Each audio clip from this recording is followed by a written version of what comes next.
Bonjour à tous. Les horaires d'ouverture de plusieurs épiceries de nuit revus à la baisse à Dijon. C'est une décision de la mairie. La mesure doit entrer en vigueur mercredi et sera valable jusqu'au 29 mars prochain. Ces commerces devront ainsi être fermés de 22h à 6h. L'objectif, réduire les troubles à la tranquillité publique.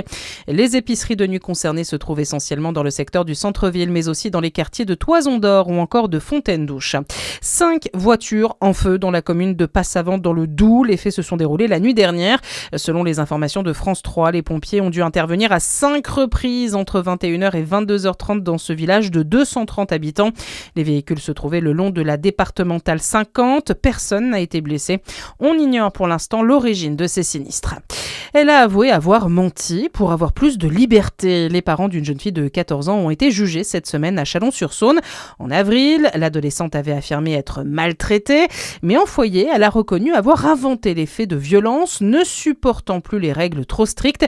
Elle a maintenu ses accusations d'insultes. Finalement, le couple a été relaxé et la jeune fille est retournée au domicile familial. L'association Le Courbe Commerce et compagnie remet ça à Lons-le-Saunier. Elle organise sa 2e édition de la parade de voitures de collections anciennes le 13 décembre prochain. Comme l'an dernier, les véhicules décorés de lumière de Noël vont ainsi défiler dans les rues. L'événement avait permis l'an dernier de récolter 200 € en 2 heures pour l'association Pédiami du service pédiatrique de l'hôpital de la ville.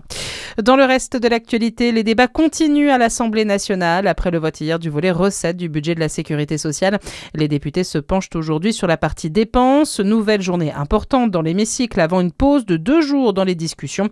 Près de 700 amendements sont encore à examiner. La suspension de la réforme des retraites devrait, elle, être étudiée mercredi.